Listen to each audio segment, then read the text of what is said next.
I love my children, but I regret giving birth to them. That's the sentence I've never said out loud, the one that used to sit in my throat like a stone whenever someone asked me about motherhood, and I'd smile and say I was blessed, because that's what you're supposed to say. But the truth is colder, quieter, and it's been with me for so long that it stopped feeling like a secret and became more like a shadow I learned to walk with. I didn't realize how far this truth went until recently, but I think it started long before I could name it. I remember being young and hearing women talk about the joy of becoming a mother, how natural it felt, how their hearts opened in ways they never knew possible. I waited for that feeling. I waited through the pregnancy, through the hospital room with its bright lights and exhausted smiles, through the first nights when everyone told me I'd feel something bloom inside me, something pure and instinctive. But when I held my child for the first time, all I felt was a responsibility I wasn't ready for, a sense that something irreversible had happened and I didn't have a map for it. I didn't hate the child. I didn't resent them. I did everything I was supposed to, all the things people praise as signs of love. Sleepless nights, warm bottles, clean clothes, gentle humming in the dark. But beneath the motions, there was this numbness I couldn't explain, a quiet distance I hoped would shrink with time. It didn't. It settled in deeper. And year after year, I told myself it was just fatigue, or hormones, or the weight of managing everything alone while trying to look stable. But now, at this age, with more silence in my days than conversation, I can say it without shaking. I loved them in the way you love something you are responsible for, not in the way people describe when they talk about being a mother. And I carried that alone, hoping one day the warmth everyone promised would show up. It never did. Instead, I learned to smile at the right moments, to say the right words, to perform the role everyone expected. They grew up thinking I was devoted, and maybe in some ways I was, but not in the way that fills you from the inside. And I stopped waiting for that to happen. I stopped believing it ever would. I realize now I wasn't missing a moment or a spark. I was missing a part of myself I never had to begin with. And saying this out loud doesn't fix anything. It just finally names what's been sitting in the dark for decades, breathing quietly every time someone congratulated me on being such a good mother. From the outside, my life probably looked perfectly ordinary, the kind of life people point to when they want proof that everything turned out fine. We had a modest home with peeling paint I always meant to redo, a kitchen that smelled of coffee in the mornings, a hallway cluttered with jackets and backpacks, the usual signs of a family moving through its days. There were school runs, weekend errands, birthday cakes from the supermarket, folded laundry stacked at the foot of beds. Nothing dramatic, nothing anyone would call unhappy. I worked, I cooked, I helped with homework when they asked. I nodded along to long stories about friends I never managed to remember. I showed up to the school meetings, sat on plastic chairs, listened to teachers say they were doing well enough.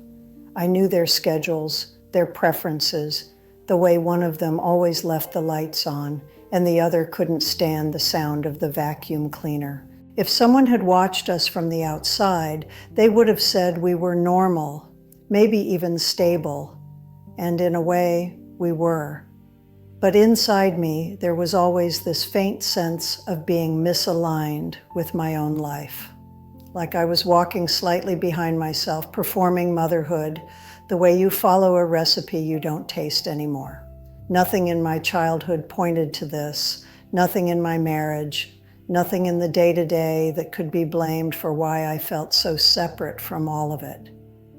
There were no beatings, no scandals, no dramatic betrayals, just a steady rhythm of days that should have added up to love, and instead added up to a kind of quiet exhaustion that never really lifted. I used to sit on the bathroom floor some nights, not crying, not overwhelmed, just blank, staring at the tile grout that needed replacing and wondering why everyone else seemed so certain of their place in their families. I thought maybe I was just tired, maybe I'd grow into it the way some people grow into their jobs or their marriages. But years passed and that distance stayed. I could laugh with them, plan holidays, take photos at the beach, but even in the middle of those moments, I felt like I was watching someone else's life from inside mine. That's what made it so confusing. There was nothing wrong on paper. My husband was decent, the kids were healthy, the bills got paid. And still, whenever I tried to reach inside myself for the feeling everyone talks about, the glow, the certainty, the instinct, I found nothing but a dull quiet where love was supposed to live. And knowing there's no clear reason for it only made it heavier, because it meant there was no one to blame and nowhere to point except inward, toward a space I didn't have the courage to examine then. Now I do. But it's too late to change what that silence shaped. I became very good at playing the role people expected of me, almost without thinking. I woke them up for school, packed lunches, signed permission slips, stood at kitchen counters reheating leftovers after long shifts, nodded through their teenage complaints as if I understood every word. I showed up to every doctor appointment, every parent-teacher conference, every small crisis that needed a steady presence. On paper, I was reliable, the kind of mother people praise for being consistent, for holding the household together. And maybe that's why it took me so long to understand what was missing, because the actions were all there, lined up neatly like check marks on an invisible list. But behind those actions, there was a space I never let anyone see, a space where the feeling that was supposed to guide all of this simply never came. I remember brushing my daughter's hair before school, her reflection looking up at me in the mirror with that easy trust children have. I smiled at her, asked if she slept well, tied the ribbon neatly. It was a tender moment on the surface, one of those scenes people imagine when they think of motherhood. But even then, while my hands moved gently, I felt that slight disconnect inside, like I was acting out tenderness rather than experiencing it. There were so many moments like that, giving presents on birthdays, clapping at school performances, helping them sew costumes for some event. I did all of it because it was what a mother should do, and I believed that if I kept doing the right things, the right emotions would eventually follow. They never did. Instead, I perfected the ability to look present while being slightly absent in ways no one could name. They'd run to me with excitement, and I'd respond correctly. But there was always a tiny pause before the warmth showed on my face, a pause they probably felt more than they understood. My husband used to tell me I seemed distracted, and I would shrug it off, saying I had a lot on my mind. But the truth was simpler and harder. The connection that should have been natural was something I had to imitate. When they cried, I comforted them. When they succeeded, I congratulated them. When they were scared, I held them. But inside, everything felt muted, like a radio playing from another room. I wanted to love them with that instinctive, overflowing feeling other mothers spoke about so easily. I really did. But whenever I tried to reach deeper, all I found was this flatness that made me feel like I was watching my own life through a window. And the worst part is that they never realized. They grew up thinking I was steady, and maybe I was. But steadiness isn't love, not the kind that fills a child's memory with warmth. It's structure, it's routine, it's the shell of affection without the part that breathes. And now, looking back at all those small scenes, the hairbrush, the birthday candles, the homework spread across the table, I can see how carefully I kept the distance, not to protect them, but to protect myself from the truth I wasn't ready to admit, that I was raising them from the outside of my own life, following all the rules while feeling almost none of the closeness those rules were meant to build. It didn't break in some dramatic moment, no slam doors or painful revelations, nothing anyone else would have noticed.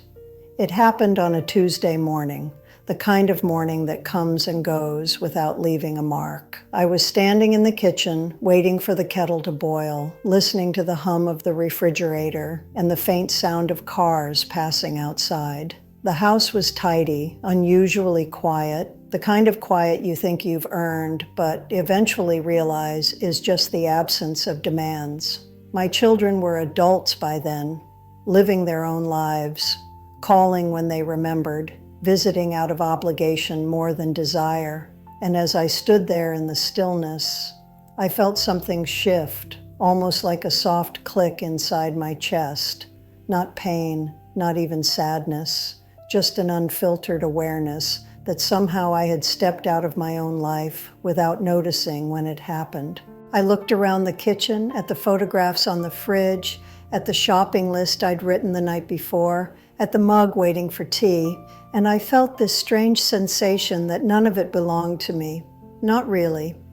It was the set of a life I'd built, maintained, managed, but not lived from the inside. Later that day, my daughter called, asking if I could come to her place to help with something trivial.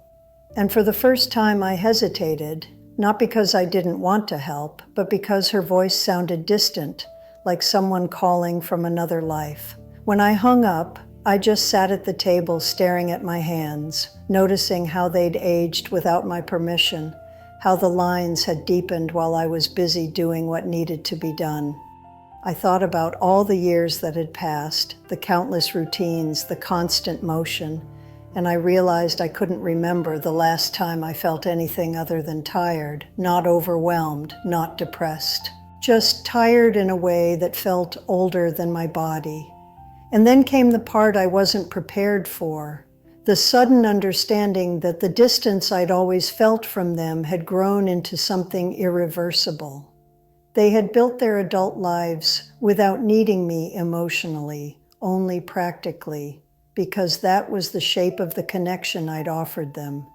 And now that the practical part was fading, there was nothing left to hold us close. I saw it so clearly in that moment, the full arc of it, the way quiet choices accumulate until they form a wall you didn't intend to build. I remembered birthday mornings where I smiled because I should.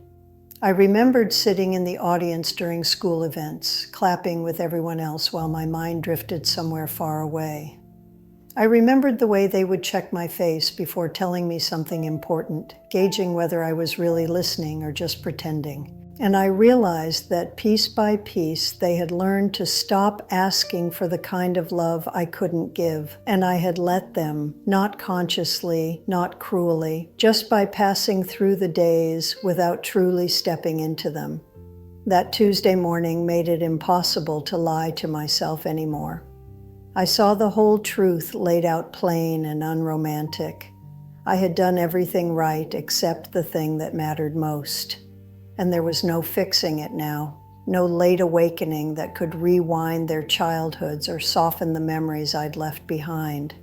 They would grow older believing I had been a steady mother, maybe even a good one by some standards, but I knew the truth. And feeling it settle into the room that day was the moment everything inside me finally cracked, not loudly, but with the quiet inevitability of something that has been waiting years to break. Now I live in a house that's quieter than I ever imagined it could be, a house that holds more echoes than voices, more routine than purpose. I wake up, make coffee, open the curtains, move through the same rooms I raised them in. And there's this strange heaviness in realizing how little of myself actually lives here. The photos on the shelves show a version of me I barely recognize. The woman smiling at birthday dinners, kneeling by a sandbox, holding tiny hands on the first day of school. I look at those pictures and I remember being there, physically, doing everything expected of me. But the woman in the photos feels like someone who stood just slightly beside her own life. The kids visit sometimes, not often, but enough to keep things polite. They bring store-bought pastries, sit at the table, talk about their jobs, their children, their plans. I listen, nod, offer advice when they ask, and they thank me with that careful warmth adult children use when they're not sure how close they can be to a parent. And I understand that distance now. It's the shape of the space I created without meaning to. They grew up learning that I was reliable and steady, but not someone you go to when your chest feels tight or when the world feels too heavy. They learned to handle their feelings somewhere else, and now I sit in this silence knowing they're not wrong to keep me at arm's length. They're not punishing me. They're just living the truth I taught them without ever speaking it. Sometimes I walk into their old rooms, not to reminisce, but to see if anything inside me stirs when I touch the remnants of their childhoods, the forgotten drawings, the worn stuffed animals, the books with bent corners. Nothing does, not grief, not nostalgia, not even regret in the dramatic sense. Just a dull awareness that those years are gone and that I move through them like a shadow, believing the routine was enough. People say it's never too late to change, but there are things that don't bend backwards. You can grow flowers in a yard you neglected, repaint walls, learn new habits, but you can't go back into your children's childhoods and place warmth where there was only function. You can't reopen a door you never taught yourself how to walk through. So I live with this truth now, not as a punishment, but as a fact, something I finally stopped running from. I loved my children in the only way I knew how, a way built from duty and structure, and that love carried them into adulthood, but it never fed the part of them that needed to feel seen. And now they move through the world with a steadiness that resembles mine, and sometimes I wonder if they feel the same quiet distance I've lived with all my life. I'll never ask. I don't want to hear the answer. I just sit here, in this chair by the window, letting the afternoon light fall the way it always has. And I let the truth settle in the room with me. It doesn't comfort me. It doesn't hurt me. It just exists, finally spoken, finally outside of me. And maybe that's all that's left for someone like me at this point. Not redemption, not closure, just the honesty I avoided for decades. The house is quiet now, and for the first time, the quiet feels earned.